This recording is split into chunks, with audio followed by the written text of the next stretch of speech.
Alright guys, welcome back to the second match here with Bant Approach. We won the die roll. And yes, we'd like to play first. If our opponent is an aggressive deck, it's a good keep. Otherwise, it's a little shaky, but we do have Scattered Groves to try to, try to hit some action. But the good thing about Fumigate is that it's very strong in Standard right now. So I don't feel too bad about keeping a hand like this. I guess the only real question is what land do we fetch up with Aether Hub, or Attune with Aether. I'm not sure it matters too much. I guess we could get the second Plains for Fumigate down the road, as that's really the only double color we need. Looks like they kept the hand. I believe they're scrying right now. They put a card. I'm sorry. Wow, I did a bottom. Okay. I'll actually. It's tough because green really helps in the beginning to set up. Not much elsewhere. We may want to get an island though in case we draw Rogue Refiner. That way we don't have to use an energy just to cast Rogue Refiner. Canyon Slough, huh?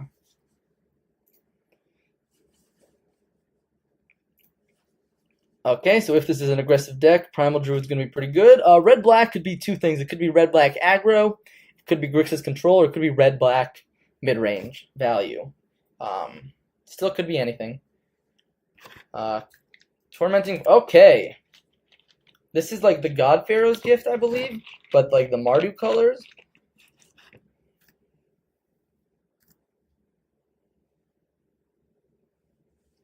Alright, so we're probably cycling these Scattered Groves at this point. So this is going to be the matchup where Crook of Condemnation is going to be fantastic. Alright, yep, so it is just the Mardu God Pharaoh Reanimator style deck. I believe they do have God Pharaohs in the deck. I might be wrong, but yeah, all right. There's the God Pharaoh's gift, and if you're not familiar with the card, at the beginning of your combat on your turn, you may exile a creature card from your graveyard. If you do create a token, that's a copy of it. And so basically, they get all these fancy ETB triggers, and they can refurbish, which means they can cast it basically on turn 4, which may very well be happening next turn. Regardless, we don't have a play otherwise. And if we had some sort of way to interact, like Censor, I'd probably keep it up. Otherwise, this is a good spot to get Bounty down. But based on the amount of cards they draw, and if they don't have a refurbish right now, yeah. Good thing is they don't have much in their graveyard. So they'll get this Cataclysmic Gearhulk, but it won't do much. And they don't have very good ways to interact with our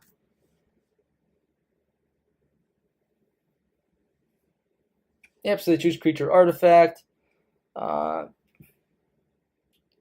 don't know how this works on Magic Online, so I don't want to choose from among non-land perms you control an artifact, creature, enchantment. Okay, so all right, click done here. If they attack, we'll take the ramp.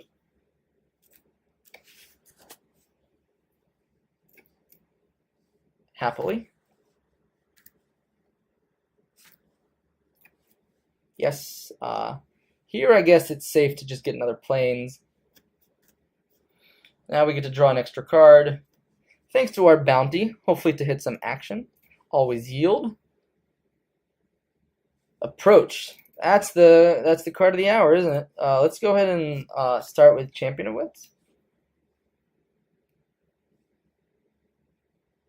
Interesting. I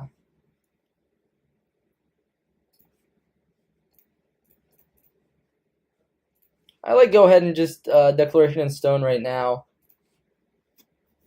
Next turn we can cast Approach of the Second Sun. And feel like we're in a pretty good spot. Really depends what our opponent has off the top here, though, right? They could easily do something like Cathartic Reunion, discard a bunch of stuff from their hand, and then we're in a pretty bad spot. I mean, not bad. This is why I think the blue-white version is actually very strong. Wow, cycling. Yeah, please cycle. Although that still could be a very bad sign. So now we don't know about this Canyon Slough anymore. Yeah, Cathartic Green. What did you discard? Cataclysmic Gearhulk.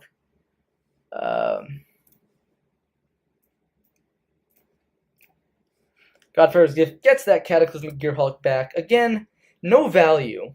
So you have to remember, this deck is designed to beat a certain meta. It's not designed to beat the Approach of the Second Sun meta.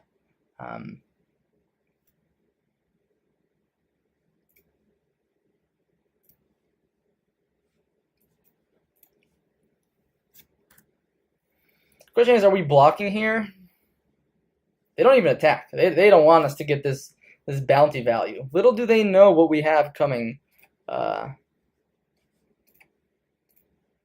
that's what I like to call Approach of the Second Sun. Alright, there we go. Gained ourselves a bunch of life. And we'll just hold back this champion.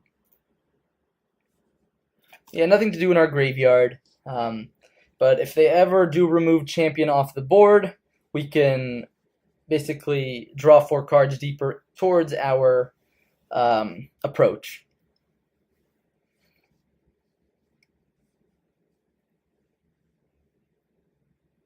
Interesting to see what they might have in hand. I wonder if a deck like this plays any interaction that might just be dying in their hand. There's a Noxious Gearhulk. That's definitely gonna.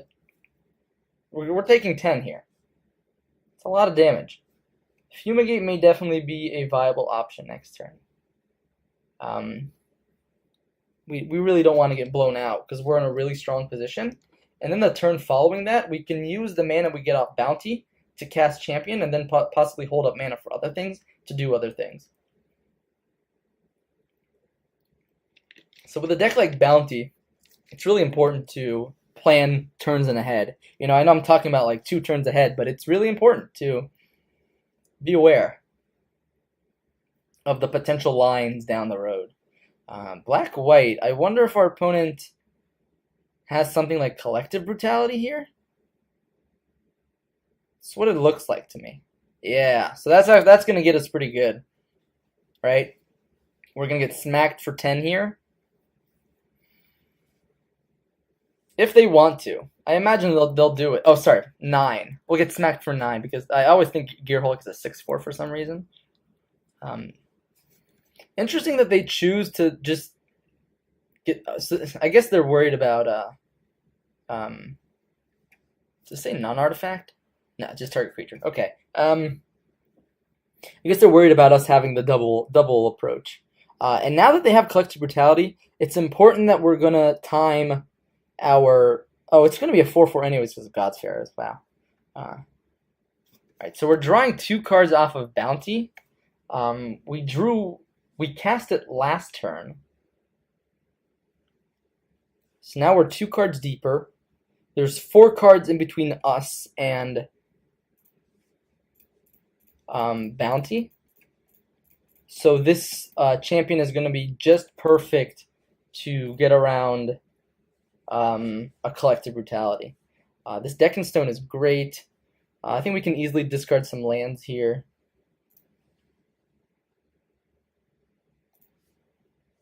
And I say, of course, this Deccan Stone is great if we don't win next turn. There's a very high chance that we win this following turn. There's very few lines our opponent could take. Oh, hold up. There's one very strong line, and that's if they have the Combustible Gearhulk. 4/5. Liliana, Death's Majesty. So that should be game. Combustible Gearhulk would make us pitch 3 cards off the top of our deck, basically. Not pitch 3 cards. You reveal them, they go to the graveyard, but we take damage equal to their yada yada yada. You know what I'm trying to say. We'll block the Cataclysmic Gearhulk, I guess. No reason we shouldn't. But like I said, we've done the math right. Even if we did the math wrong, we have Rogue Refiner to draw 1 extra card. And our opponent should be dead here. Yep, there we go. We did the math right.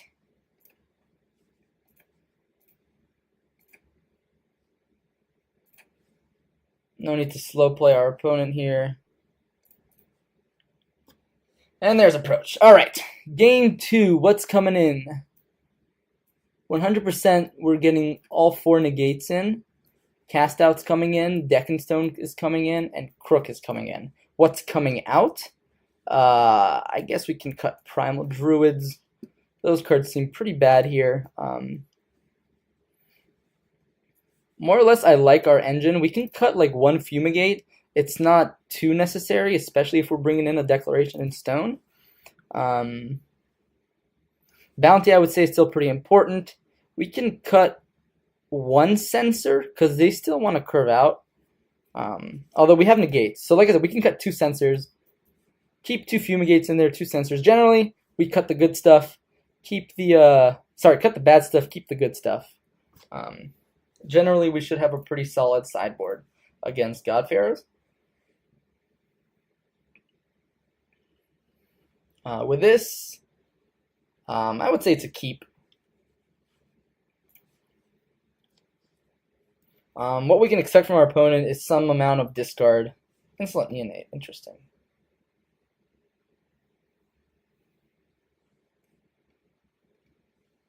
Deck and Stone, definitely a nice draw. Good pickup. What I like about the deck is we don't really need white mana before turn 5, basically. I mean, yeah, we need it. Sorry, before turn 4, usually. Which means that these fast lands, we don't. Whoa, did our opponent just miss a land drop? Ooh, I'm keeping up negate here. If our opponent wants like Tormenting Voice next turn, yeah, I'm gonna be so sorry, but this is not resolving. And basically, they just discarded their whole hand. Like, this is not Dredge, like Modern Dredge, where they can basically be okay if you counter the Cathartic Fusion because their graveyard is another hand. That's not the case. What's happening here? Let's go ahead, strategic planning. All right. Sorry about that, guys. A little bit of lag. Let's go ahead and take Cast Out. As much as I like Censor, I don't think we are going to need it. Especially because we're going to want to be curving out in the following turns. Interesting that they have Scavenger Grounds in the deck that seriously needs their graveyard. Because this is all graveyards, by the way. Now they have the choice if they want to do this main phase to hit a land. They can go ahead and do that. It's like, we're not applying pressure right now, so it's not game over. But if this bounty, yeah, all right. After we just found that approach, it's very hard for me to imagine us not winning this game, especially where our opponent is on 2 mana. Sure, Tormenting Voice. Now they just need a lot of pieces for make all this to work.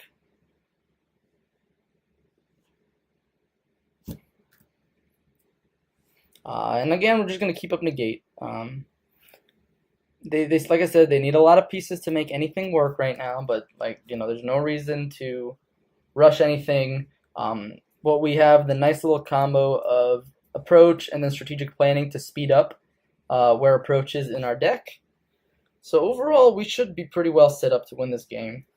Now, if our opponent wants to run out another draw spell similar to Tormenting Voice, I will most likely negate it, just because we already have the Cast Out for like a refurbished. What is this? Forsake the World. Destroy target enchantment.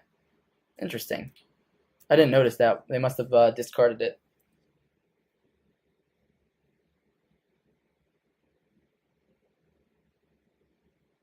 If this is a discard spell, it's getting negated. 100% negated. Wow, that's a lot of discarding. Yeah, we want to protect this approach. It's our best way to win the game.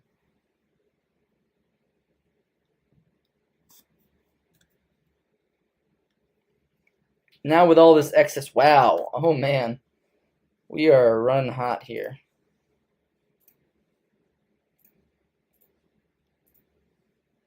One, two, three, four.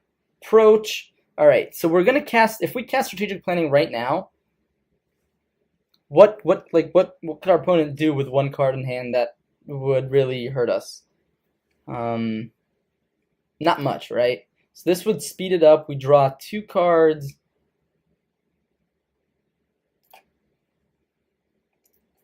How much would it actually speed it up?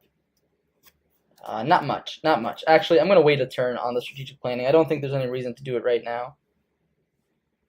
There's no way we can get to it next turn and cast it as well. 1, 2, 3, 4, 5, 6. Because we're going to want to cast it on the turn where we get the bounty mana.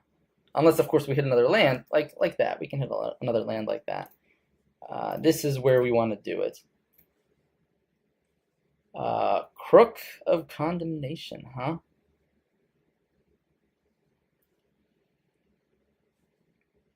Yeah, I kind of like that. It lets us also keep up. Alright, so we drew 2 cards, dug 3 cards deeper. We can cycle Cast Out.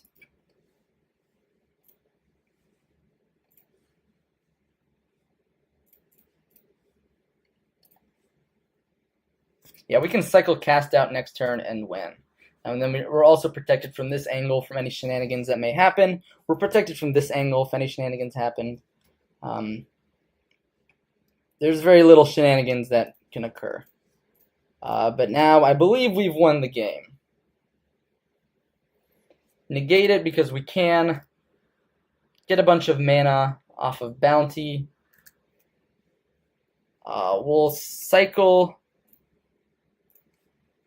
Cast Out, draw it.